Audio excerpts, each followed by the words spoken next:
দৰঙৰ চিপাঝাৰ বিধানসভা সমষ্টিত বৃহৎ স্বাস্থ্য শিবিৰ সম্পন্ন অসম চৰকাৰৰ নিৰ্দেশনাত স্বাস্থ্য বিভাগে ছেপ্টেম্বৰৰ পৰা সমগ্ৰ ৰাজ্যতে বিধানসভা সমষ্টি ভিত্তিত বৃহৎ স্বাস্থ্য শিবিৰ অনুষ্ঠিত কৰা দেখিবলৈ পোৱা গৈছে সেই কাৰ্যসূচীৰ অংশ হিচাপে আজি দৰঙৰ চিপাঝাৰ বিধানসভা সমষ্টিৰ জিলাখনৰ দেওমৰনৈত তৃতীয়টো বৃহৎ স্বাস্থ্য শিবিৰ অনুষ্ঠিত হয় মুখ্যমন্ত্ৰী ডক্টৰ হিমন্ত বিশ্ব শৰ্মাৰ নেতৃত্বত ৰাজ্যজুৰি সমষ্টি ভিত্তিত আয়োজন কৰা এই শিবিৰৰ প্ৰতি ৰাজ্যৰ ব্যাপক সঁহাৰি দেখিবলৈ পোৱা গৈছে আৰু যিটো আজিও পৰিলক্ষিত হৈছে এই শিবিৰত স্বাস্থ্য সেৱা প্ৰদানৰ উপৰিও 50টা গুৰুতৰ ৰোগ অৱস্থা চিনাক্তকৰণ ৰোগ অৱস্থাৰ ওপৰত ভিত্তি কৰি ৰেফাৰেল আৰু পৰৱৰ্তী পৰ্যায়ৰ চিকিৎসাৰ ব্যৱস্থা আৰু ৰোগৰ ওপৰত ভিত্তি কৰি উন্নত আৰু বিনামূলীয়া পৰীক্ষা আৰু চিকিৎসা প্ৰদান কৰাত গুৰুত্ব দিয়া হয় উল্লেখযোগ্য যে পূৰ্বতে নিৰ্ণয় কৰা 50টাতকৈও অধিক স্বাস্থ্যজনিত অৱস্থা যেনে জন্মগত হৃদৰোগ স্নায়ুজনিত বিকাৰ উঠ আৰু তালু ফাটি যোৱা স্বাস্থ্য তেজৰ বিকাৰ যকৃত বৃক্ক বংশগত ৰোগ হাওঁফাওঁ আদিৰ নিদান পৰীক্ষাকে ধৰি বিভিন্ন স্বাস্থ্য সেৱা প্ৰদান কৰা হয় এই শিবিৰত শিশু চিকিৎসক হৃদৰোগ বিশেষজ্ঞ চকু বিশেষজ্ঞ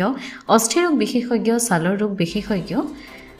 নাক কাণ আৰু ডিঙি ৰোগ বিশেষজ্ঞ সাধাৰণ অস্ত্ৰোপচাৰ বিশেষজ্ঞ স্নায়ু ৰোগ বিশেষজ্ঞ প্ৰসূতি আৰু স্ত্ৰী ৰোগ বিশেষজ্ঞ তথা দন্ত ৰোগৰ বিশেষজ্ঞ চিকিৎসকে সেৱা আগবঢ়ায় স্বাস্থ্য শিবিৰত ৰাইজে সঁহাৰি জনোৱাৰ বাবে সকলো ৰাইজক ধন্যবাদ জনাই চিপাঝাৰৰ বিধায়ক ডক্টৰ পৰমানন্দ ৰাজবংশী যশস্বী মুখ্যমন্ত্ৰী ডক্টৰ হিমন্ত বিশ্ব শৰ্মা ডাঙৰীয়াই সমগ্ৰ অসমতেই আমাৰ প্ৰতিটো বিধানসভা সমষ্টিত একোটা শুশ্ৰূষা হেতু অৰ্থাৎ মেগা হেল্থ কেম্পৰ আয়োজন কৰিছে ইতিমধ্যে প্ৰায়বোৰ আমাৰ বিধানসভা সমষ্টিতেই এই কাৰ্য সম্পাদন হৈছে আৰু আজি আমাৰ এই চিপাঝাৰ সমজিলাত আমাৰ যিমানবোৰ স্বেচ্ছাসেৱী অনুষ্ঠান বা আমাৰ যিবিলাক নেকি আমাৰ চৰকাৰী অনুষ্ঠান প্ৰতিষ্ঠানৰ সহযোগত আমি এই শুশ্ৰূষা হেতুৰ যি কাম সেই কাম আজি আৰম্ভ কৰিছোঁ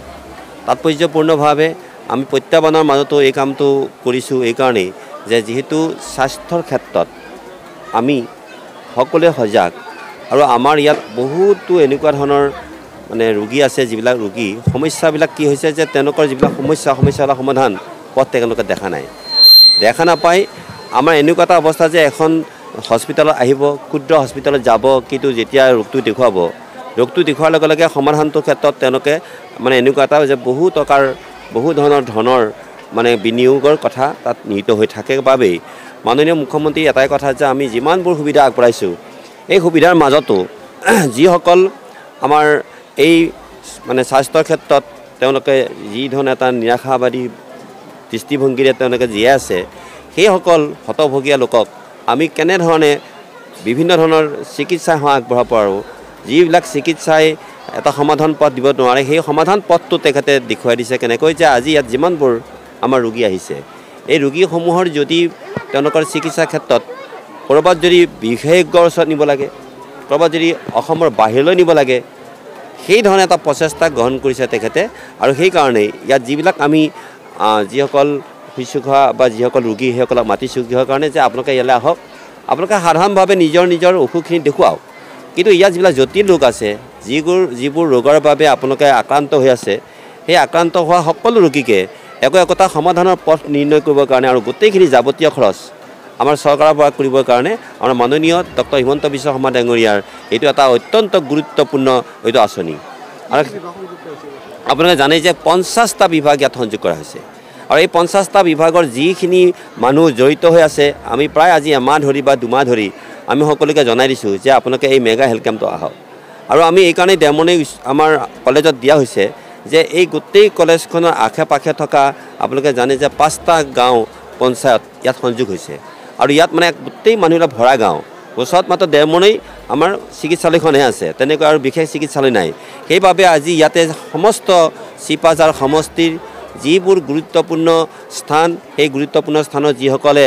আজি ৰোগত ভুগিও আক্ৰান্ত হৈও তেওঁলোকে সমাধানৰ পথ দেখা নাই সকলোকে আজি মতা হৈছে আৰু প্ৰতিকূল বতৰ সত্ত্বেও আজি কিন্তু দেখিছে যে মানুহ আহি আছে আৰু মই ভাবোঁ যে 5000 অধিক মানুহ ইয়াত হ'ব চিকিৎসাৰ কাৰণে আৰু সকলোকে কেনেকৈ চিকিৎসা প্ৰদান কৰিম সেইটো ক্ষেত্ৰত আমি ইতিমধ্যে ৰূপৰেখা প্ৰস্তুত কৰিছোঁ আৰু সেইমতে কামখিনি চলি আছে প্ৰত্যাহ্বানৰ মাজতো আৰু কি প্ৰত্যাহ্বান মই আপোনালোকক কৈছোঁ আৰু আপোনালোকৰ আন্তৰিক সহযোগিতাৰ কাৰণেই আজি আমি অন্ততঃ এই চিকিৎসা শিবিৰটো বা শুশ্ৰূষা সেইটো আজি সুন্দৰভাৱে আৰম্ভ হৈছে আৰু শেষ হ'ব। আপোনালোকে জানে যে যিখিনি প্ৰাথমিক মানে ঔষধ পাতিখিনি ইয়াত দিব ঠিকেই, কিন্তু এইখিনি আচলতে আমাৰ গুৰুত্বপূৰ্ণ নহয়। গুৰুত্বপূৰ্ণটো হৈছে কি যে সেই ৰোগটো যিটো ৰোগ তেওঁ আক্ৰান্ত হৈ আছে বহু বছৰ ধৰি চিকিৎসা কৰি কৰি ভাগৰি পৰিছে, জটিল ৰোগ দেই, সেই জটিল ৰোগ বা যিবিলাক অচিনাকি ৰোগ সকলো ৰোগৰ ক্ষেত্ৰতে আজি ইয়াতে চিকিৎসা চলি আছে। আৰু মই জানো যে সেই ৰোগৰ নিৰ্ণয় আৰু সেই ৰোগৰ যিবিলাক কাৰক সেই গোটেইবিলাক মানে ঠিক কৰি তেওঁলোকৰ চিকিৎসাটো ক'ত কৰিব পাৰি, গুৱাহাটীত যদি হয় গুৱাহাটী বিশেষজ্ঞৰ জৰিয়তে